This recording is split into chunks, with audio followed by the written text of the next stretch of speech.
This is Ja-Antillean here tonight. How was your day? My day was good.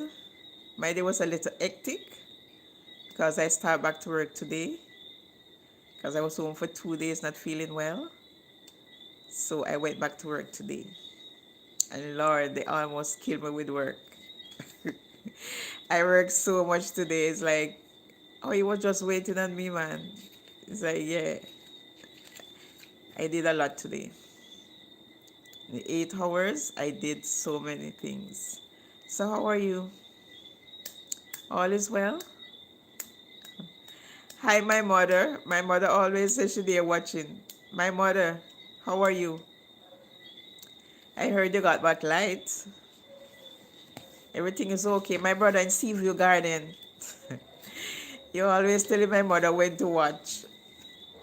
How are you, my brother? Hi, Margaret. Good night to you. Carl, how are you tonight? Well, I'm here to I'm here to continue on my part two of my journey in my second home. Yes, good night, ma'am. You good? My mediator. Hello, my mediator. You okay? My manager. Yeah. So I want to continue on what I left off. I just give you an introduction of my journey here in St. Martin. In spite of the struggle, I thank God for now, for where I am now. You know, in, in St. Martin, it's it's a place where it's like work to home, and we do have party place, where we just go. I know Margaret and I used to go, and Jody, we used to find somewhere to go on weekends. But those were the days. So we have little things to do, a little recreation. Yeah. But my journey here in St. Martin is one that I should say it really taught me a lot. It taught me a lot to be in the next country, illegal. It is. It is a place where you can see a future. Once you put your mind to it, you can see a future in it. Some people might come and say, "Oh, it's so boring." I have my brother came here already, and he didn't have the patience that I have. Like when he came and he was getting no work and they telling him papers, he was like he ready to go home. I'm talking about my journey here in St. Martin, the struggles we went through, I went through. That's what I'm talking about. My journey, what I've been through. Yuma, good night. How are you? Yeah. So this is part two. This is a part two, and I just had a few more input on St. Martin because when I came here in 1990, I was looking for a place like Canada, as I said before, but then not knowing that the place was like Jamaica. Here is as big as one parish in Jamaica, because Jamaica is very big. The parishes them are very big. So St. Martin is like one parish in Jamaica to me, because we have many streets and lanes and we have a lot of communities and so I always like try not to compare it after a while. I try not to, because then your mind will always like back home, back home, back home. But I just come and I just stay focused and say I'm done here already. So I gonna make the best use of it. And which I did, because when I started to work in 90, and I got this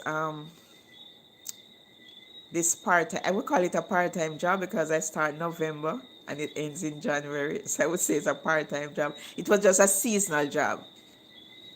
And here in St. Martin, we do mostly contract, 6 month contract. When you get in the work is when maybe a contract up. But when I did my contracts, they always accept me after because I work with my ability. and I love to work, and I put out all in my work. And so when I do my contract,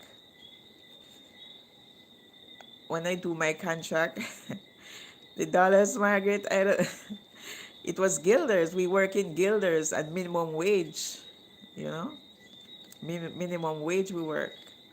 So I wouldn't say what the minimum wage is, but it was very low. And so working minimum wage with 3 children to take care of, you know what it means. You have the budget is very tight. Well, anyway, I still went through the struggle. I still went through it. Can I ask when Jamaica say, you know, good night? When you talk, I don't use those words no more. Now, this is a bad word. When somebody tell you that word, it's a bad word. It's not something nice. You know, when we get angry, we tend to use that word, which is not so very nice. And I don't use those words no more because my life has changed. That's once. Yes, that's what it meant. When somebody tell you that, it's a bad word. Yeah, don't take it lightly. It's a bad word, especially when they get vexed. They use that word. Yeah. So I work for so I work for that season, November, December. You know those times people shopping and so. So I work in this carpet place for 2 months, just 2 months, 2 months only. Because after the season, there's no more dollars running, nobody coming to shop, and so I got laid off. I got laid off. So when I got laid off, I just moved on my own because where I was staying, I couldn't stay there no more. So I had to go on my own. So just as I get an apartment to share, a 1 bedroom to share, then I out of a job. Someone gave me a little job by a house, and it wasn't something I'm accustomed to, because when I was back home, I never worked like that. I used to work at a lab back home, Central Medical Lab. Hi, Central Medical Lab workers, how are you? Christy, Pauline, all of you. Big up yourself. I know all you retire now, some in the States, but the new one don't know me. So I used to work at a lab. So coming and working in domestic is it was really like hard because I was doing 6 years in that company. And so when I came here, I didn't make it endemic to say, well, I work in a lab and I have to come and work in a lab. It's like anything is anything. Anything I get right now, I'll take it because it's survival.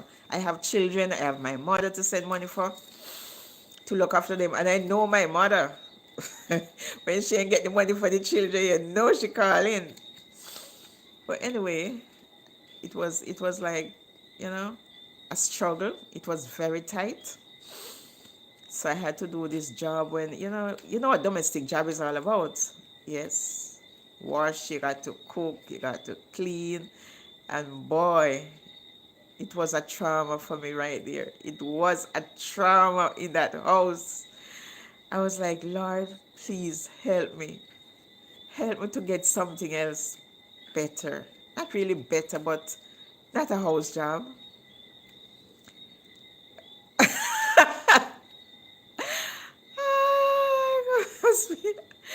Yes, okay. Someone teaching her that then. Well, my children was very young, Margaret. Oh my God. How old they were? Some was under 10 and a little above. Under 10 and about 13.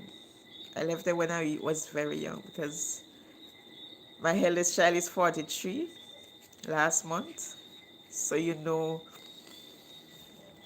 it's about 13 years my first child was. Yeah. My little son was going primary school. Both of them was going primary schools. So, I had to work. And one of them was going to high school, pass the exam to go high school, So it happened as I already told you, I went to to look a job in Maho. And when I went there, it was in 1993 because, I do odd jobs until 1993. So I used to work at this flower shop, and boy, that was something else. I get piece of money today, piece next week. I was like, this lady realized I have bills to pay, but Wow, it was a trauma. Yes, it's good. That's Jamaican twang with, yeah. So we I was struck by reading. Okay, I went to Maho that day in 1993. It's now 8:20. It's 8:20. It's 8:20 p.m. 3 o'clock. It's 3 o'clock. What time? 3 o'clock in the day or in the night? So I went to Maho, and when I went Maho, it was about six of us or so, and then we sit down waiting. So while we're there waiting, the lady came out and said, "Oh, we're not going to take anybody without papers today." But I said, "No, man, this can't work for me right now." I said that to myself, eh? This can't work for me right now. I need a job because my children have to go to school, who taking exams. I was like, no, I can't wait. So the lady came out and she said, if you do not have papers, we cannot accept you. Everybody went and leave me sitting there same way. So I wait until lady available. I said, Miss, if it's even to clean the bathroom, I would like to clean the bathroom. I like to do something, anything at all, I'll do it because I need a job. And we have a little conversation, and then she said, okay, can you come 8 o'clock tomorrow to try your uniform? Man, I said, I jumped so high, you never believe it. I jumped so high. I thought my head touched the roof because the roof was low. So I went early in the morning, so early you don't believe I reached there before everybody else to try my uniform to start to work, you know? And I worked there. I think I did three, I worked there about two, I did about three contracts, and the contracts are like 6 months. So I think when I was on the fourth one, I sent for my daughter for vacation because I sent for my children. Then when I catch myself, I sent for my children for vacation. So my daughter was the first one who came. And as I said, she came the Wednesday.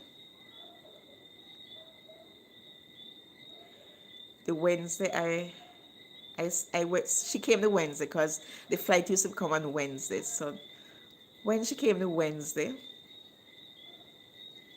the immigration came the Thursday morning, 4 o'clock. And I think there was a girl used to live by the house. Yes, Margaret, the guest was nice. The workers, the employed, the supervisors, and so I get along with me very fine because I always show respect. And so that is why I always hold my job, because I show respect.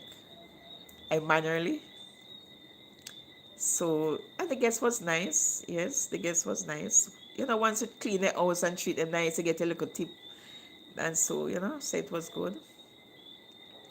So my daughter came the Wednesday, the immigration came I thought the reason why that really happened, there is this girl and her boyfriend always fighting and running in the yard after one another.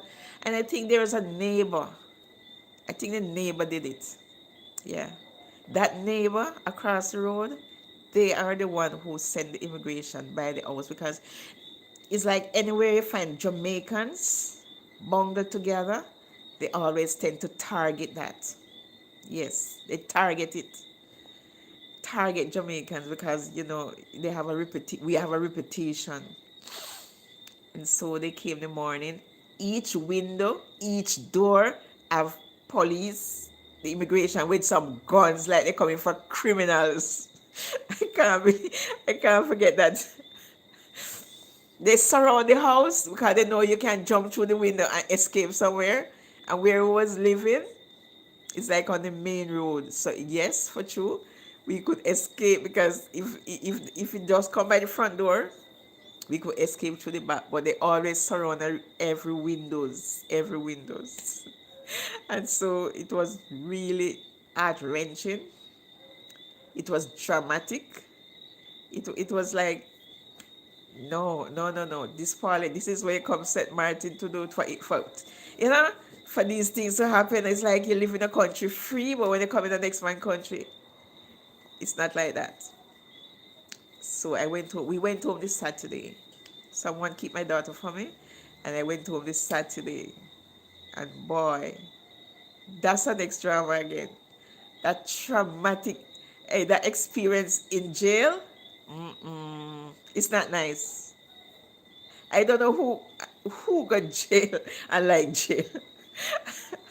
Somebody who really got jail and like jail. No, sir.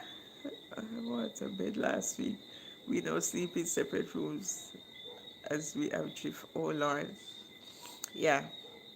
I have a lot of friends here. I have a lot of friends who would help me in the time of need. Yeah. In the time of need, I have a lot of friends. But when I was in the jail, I couldn't eat. Even when they carry the food, come give me the whatever food, Chinese food or whatever, I couldn't eat. I couldn't sleep. I sit down up for the 2 days and the 2 nights I was there. I couldn't eat now. I could never eat inside there. Because when I hear the noise, the prisoners next to you, and we all went in the same jail, so it's like our roommates and over there calling me, and this one calling that, this one talking that, the prisoner over there, and everybody there in the ears and all that kind of thing. I said, no, sir, for real? For real. Illegal, we locked up with prisoners. Dark place. I was like, yo, for real? I couldn't wait till Saturday morning come. When Saturday morning come, I said, Lord, thank you, Jesus, out of that place. And they took us to airport, We ain't take the bus go to airport, They took us, the police took us to airport. Yes, they took us to airport. Now, each room has one person. Okay, it was a 3-bedroom. So I in one, a next girl in one, and this girl and the boyfriend were always been fighting and all them kind of thing, And so it's like it's 3 different bedrooms at that time. Yeah. It wasn't like all of us in one room. When I just came here, I was sleeping on the floor. I know that. I know for sure. I was sleeping on the floor with a sponge. I was sleeping on the floor with a sponge, but I didn't make that be bothered. But in jail, there was sponge. I couldn't sleep on that sponge with so many people sleep on that sponge. I could never sleep on the sponge. I was on the cold concrete. Yes, Margaret. I was on the cold concrete. I serious. I couldn't sleep on that sponge. No way. I couldn't sleep on the sponge. But when I went home, I couldn't cope with it. It really had take a toll on me because whenever I hear the door slams, I always get frightened, nervous. Like it's like I'm in jail. It's like I was in jail.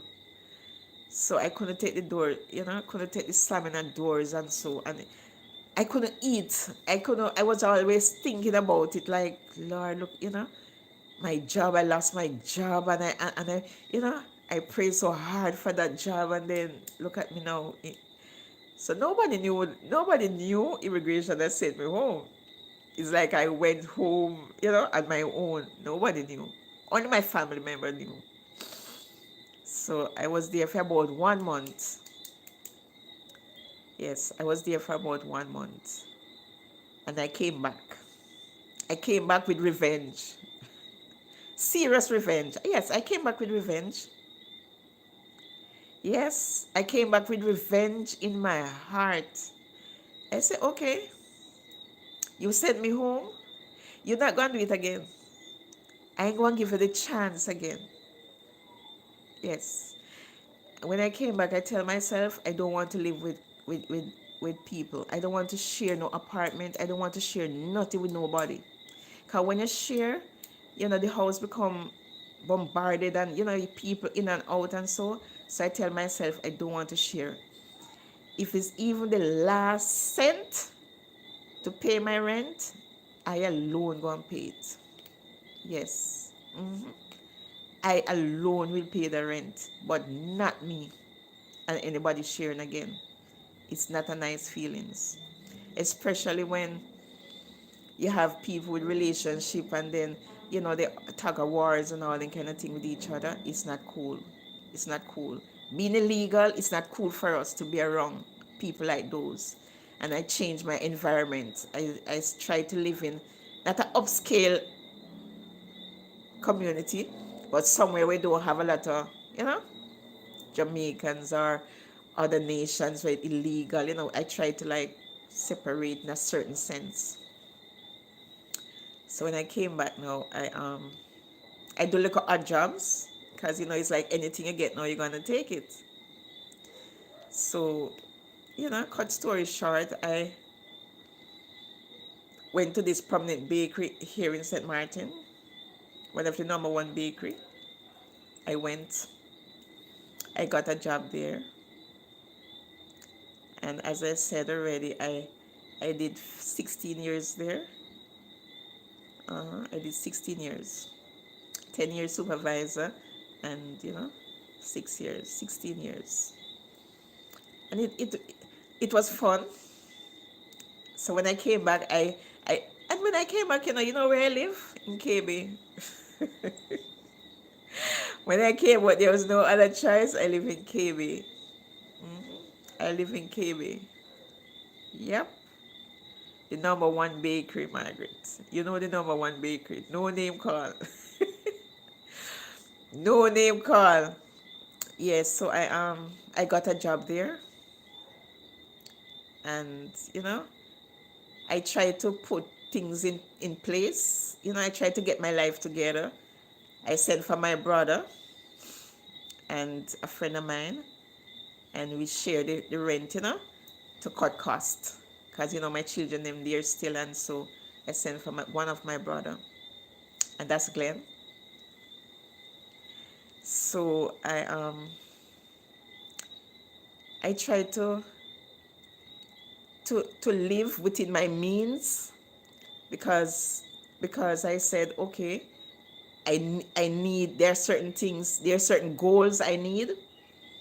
So I just try to live within my means. But when I was living in KB, I said it was in my means, because anybody live in KB, it's cheap homes, cheap apartments, and it's the ghetto. Yeah. Most of us live in the ghetto before we reach where we're going. Yeah, for true. Yeah, we live in the ghetto. And so with that, immigration always target ghettos. Hi guys, I went through some things with immigration in that ghettos. I run in bushes. My brothers and others sleep on the rooftop watching to see when they come in. And I used to run. And would you believe, nothing from I came back from no immigration, never encounter with again. No immigration. But when I was by the bakery, it was like there was an amnesty. So the boss had put in papers for me. Not for me alone, no, for us who didn't have papers. He put in papers, they call it Brooks Tower. So we got the papers through Brooks Tower. Yeah, when we were used to live in KB, everybody look out for each other. When they hear immigration, they call everybody and say, immigration, immigration coming. So all of us will run. You can't hide under the bed now, because we hiding under the bed. So we're always looking out for we're always looking out for each other. When they hear down the road, immigration, then say you up the road, you running. You running. And then you find a lot of bubblers. You used to have a lot of bubblers over there. A lot of bubblers. So when I by the bakery, I said, okay, I want to put paper for myself now. So let me try and apply for myself, because I come back with vengeance. I need what I come back for, and I need to achieve it. So I applied and I got it. After the bookstore paper, I got my permanent papers, which was a good start for me, because no boss have to look after no paper for me. I do it myself, because I have an aim. I have a determination what I need to get. And that's what I come back for. I came back for that. And that's what I need. So I not forgetting I used to be like a party thing now. That was in 1990. 99, when I working by the bakery, it was 1995. So I passed through 1991, 93 I was by my home, and 94 I was like doing some small little thing. So 95 was when I started to work by Carl. Yeah, I work by Carl. So, you know, it's like I get myself straightened up right there. So I just make use of whatever I got. I just make use of it. But then I like to cook. So I always have my barbecues. And man, when I have my barbecues, sometimes I have to be hiding because the food sell off and I don't have what to do. So between work and doing my little barbecue, I have children. So I have to. That you got your papers? Yeah, got my papers, my permanent. And with that said, now I always inquiring about how to get certain things done. So I always make sure I put up all my pay slips. All the jobs I have, I put up all my pay slip because there's a reason why I have to do that. Because at the end of it, you'll hear why I save all my pay slips. So I always have my barbecue to make up with my little minimum wage salaries because, children. I like to make juices. I like to do a lot of things to, accumulate some little money to make up with. So I used to make juice. I don't like to, I can't bake, so I can't say I bake to sell, but I cook to sell and I make juices. I do barbecues. At my minimum wage, I was able to buy a car. Yes, I bought a car and I used to rent the car and walk to work because I work in the area. I live in the area, I work in the area, so I don't have to drive. But I used to rent the car. So anybody come and say they want an illegality. If anything happened to the car, I don't know what I would tell the police because I used to rent car illegal. So I bought this. It was a Subaru, a gray Subaru I bought by the car company, by the rent-a-car company. And yes, it was worth it because I used to rent it and used to make up my little salary, you know what I mean? Used to make up my salary, yeah man. Used to make up my salary good. With the little juice and the little barbecues and thing. Yeah man, used to work good with me. So I thank God for the knowledge. Thank God for the knowledge. So that was 1995, 96. I do 16 years. So in 2011, during renting my car, I end up with 2 cars now. So during renting my cars, I happened to rent a gentleman my car, which he became my husband. By renting my cars, I rent the car and I found my husband. Yes, I found my husband. Yeah. Yes, I found my husband in 2011. It's not that I didn't have relationships, but I don't like to talk about that. Some was good, a few was good, a few was not so good. I had to run, run, run. But I run in the arms of my husband. 2011. Yeah, when I used to rent the car, he come and he rent my cars. So by renting the cars, he realized I didn't have, and I realized he was single. Both of us were single.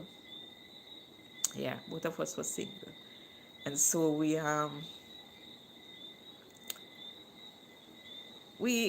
get connected. We got connected. So when we got connected, now I have 2 hands now to clap. And because I love food, I always said I always would like a restaurant. So by I met my husband. I said, okay, the both of us can combine together.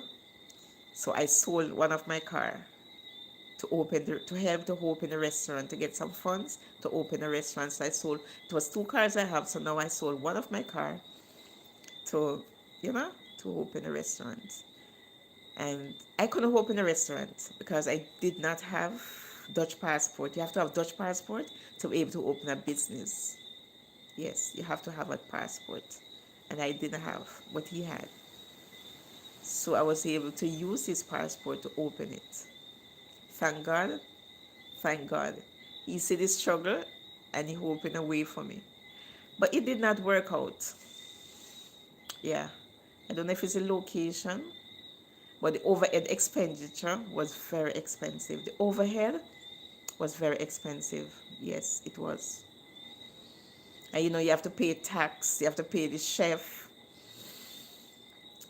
And so I was still working.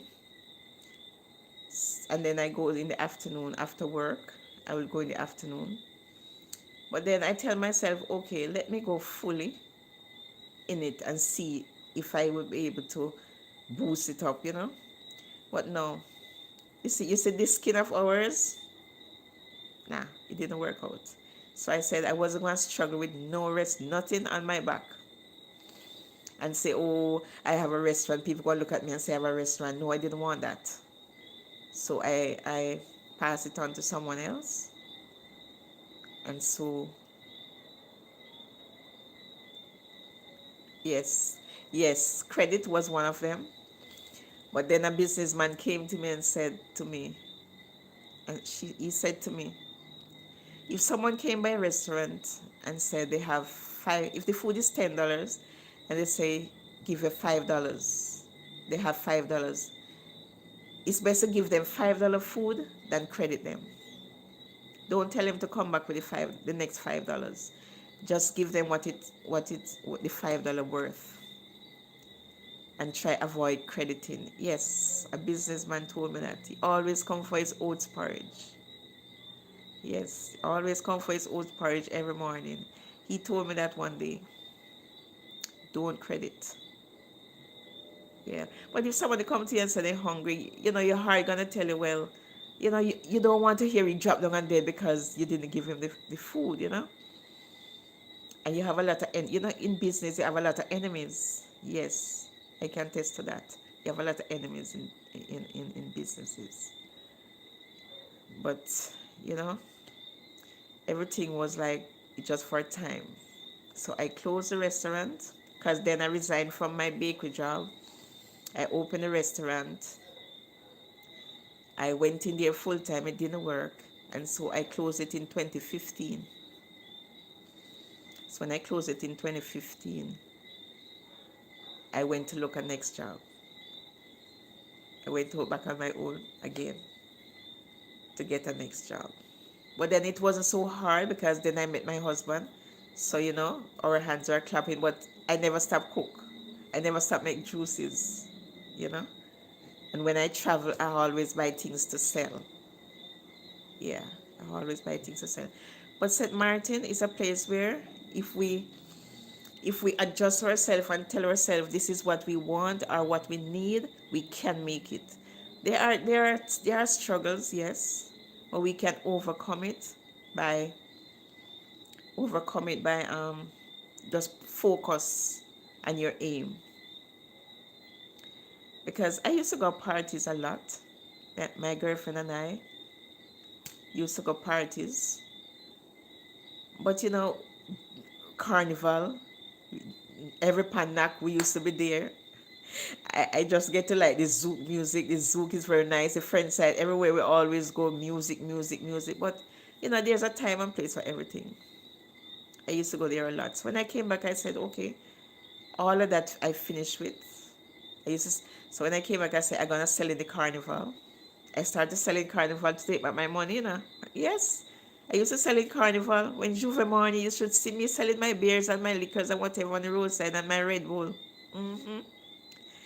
Yes. When I came back, I used to sell in carnival. I stopped.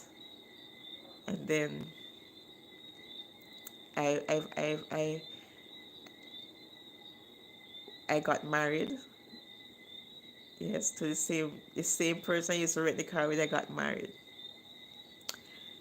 But the rest, I'll tell you at next time. I'll tell you part three.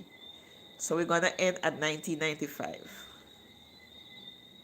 All right. So I'm gonna leave you now. I don't want to stay too long to bore you, but I have a part three, and the best is yet to come because then now I'm working towards my goals. All right. So my goal, yeah. With that said, in part three, I'll tell you about my goal. All right. So you're gonna have a good night now, Margaret, my mediator. I'll see you. Yes, part three. Part three, I'll come with the good things for part three. After all the struggles, and at church we have a quarterly said the crucibles, all what I went through, the crucibles. Yes, all what we went through, all the struggles, the pain, the heart. Oh yes, my heart was shattered. You know how it shattered, right? My heart was shattered, bruised. Yes, bruised and torn. But it had healed. It healed. You know, we ladies always like to fall easily. Yes, I have broken hearts. I do have broken hearts like everybody else. Not because I don't say it, but I do have broken hearts. Yes. So you're gonna have a good night now, and I see you in part three. Part three is coming soon. Bye. May God bless you all. Love you.